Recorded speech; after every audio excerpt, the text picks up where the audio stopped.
When I'm going around campus, there's a lot of things that go through my mind, like, this is kind of cool how I ended up here. I loved playing basketball when I was able-bodied, but, after that dream kind of went away, I never thought I'd be back at the stage where I'm at now, just getting to wake up and go to college and play basketball.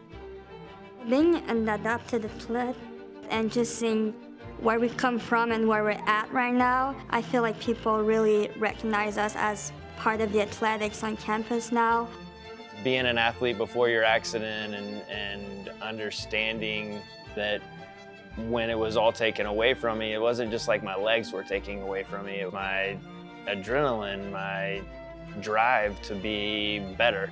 I think finding wheelchair basketball and figuring out that I can make myself better and here's how I'm going to do it really opened up the door for me to see the light.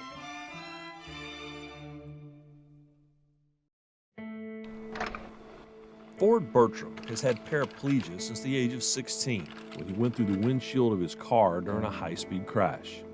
But that moment did not stop him from winning championships for the Crimson Tide, just like Rosie Lalonde and Lindy Bridges, who have overcome life-changing events and challenges to become student athletes at the University of Alabama, all because they share a life-changing passion: adapted wheelchair basketball. If I was to explain wheelchair basketball to somebody, I would say that it was football, basketball, rugby, and hockey all combined into one. It doesn't look like, a hospital chair where somebody would just be pushing somebody down the hall and you got 5 people in hospital chairs out there just kind of hanging out, shooting baskets, and they're strapped in, they're, burning sulfur as their tires grind together. We, have kids that play with broken fingers because chairs collide. We flip over, hit the ground, bounce back up. I would say that it's eye-opening and catching just strictly based on the athleticism. Ford knows the sport of adaptive basketball, not only because he played it at Alabama, he's also been a head coach for the Crimson Tide since 2014. The Alabama Adapted Athletics program was created by 2 people who found a love for the sport and each other. I started using a wheelchair in 1990, and my sister was a student at the University of Illinois at Urbana-Champaign, and they had a wheelchair basketball program. And so she was the one who said, hey, you can do wheelchair sports. And I had no idea. I think the first time I was exposed to adapted athletics was at the University of Georgia when I took an adapted sport class and I got to work with students with disabilities, and everything just kind of clicked for me. I was coaching a junior wheelchair basketball team with Blaze Sports in Atlanta, Georgia. And I was the head coach and we needed an assistant coach. And he actually went to a conference where Blaze was and was asking about field experiences. And I remember thinking, I want to do that. So I drove and met her, and I still remember the first day I met her. And love at first sight, it really was. Brent Hardin and Margaret Strand were married in 2003. They moved to Tuscaloosa when Brent was hired as an assistant professor at the university, teaching adapted classes.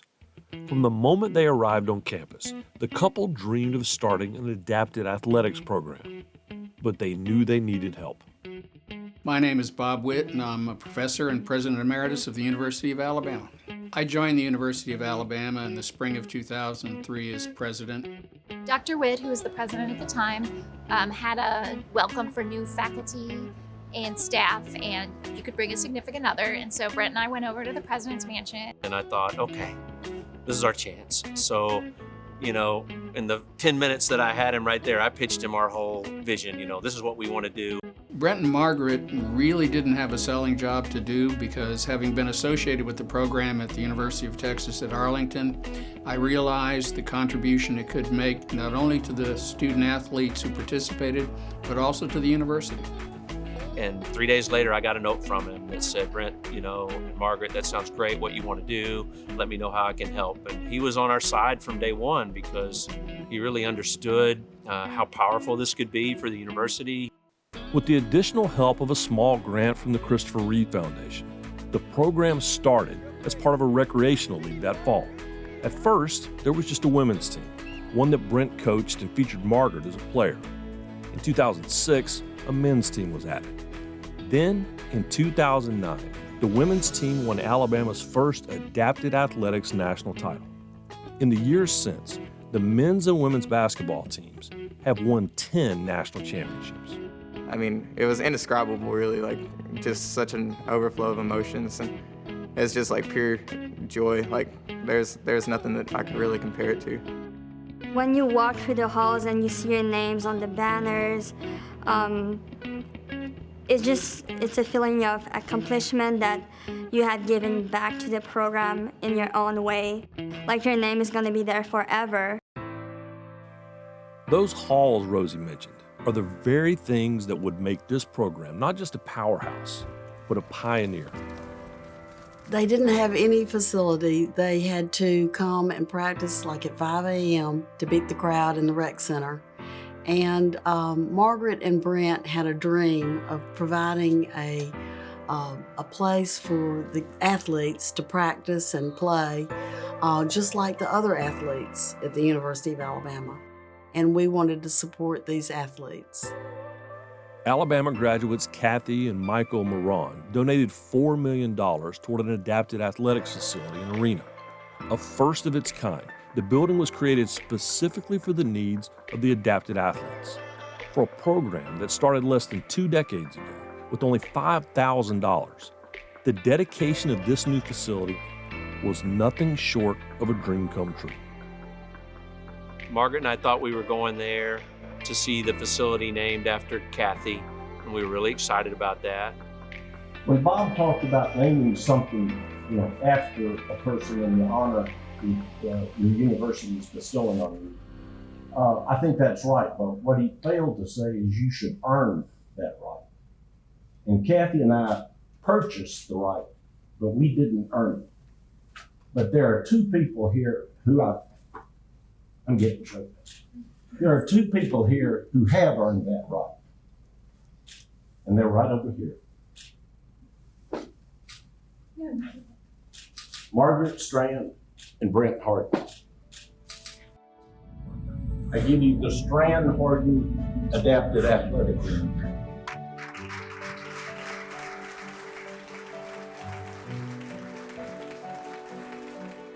I mean, it's an honor, but it's also very humbling. I'm thrilled that we have a facility. And that's the most important thing, that our athletes have somewhere that they can come in and train every day. It feels like an athletic facility. It doesn't feel like a recreational facility. You create change by getting people educated, by changing people's minds, by breaking barriers, by getting people to do more than they even thought they could do themselves. Thank you for believing in our dream. Margaret and Brent are irreplaceable to this program and university and to all of us. I mean, they mean everything. You can see just by their names on the building. They're the one who built this program from nothing, and now it is the biggest program in the country. The Stran-Hardin Arena is a symbol of both where the program has been and where it's going. But what the program truly does isn't about buildings or championships listed on that building's walls. It's about providing opportunities, second chances, given to so many of the athletes that call this university home. My name is Ignacio Ortega. My name is Kate Lang. My name is Ryan Hines. My name is Sarah Maynard. I found wheelchair basketball in 2016. 2015. 1997.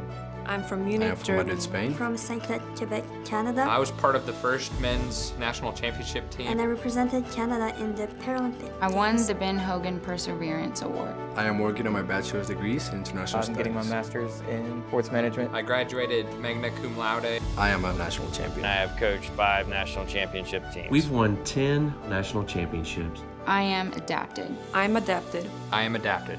I am adapted. I am adapted. I am adapted. I am adapted. I am adapted. I was at a basketball game 3 years ago. During the intermission, after the women had played, a little girl in a chair, she looked 6, 7 years old, wheeled out onto the court, was looking up at the basket, and I swear I could read her mind. She was thinking, I can do that.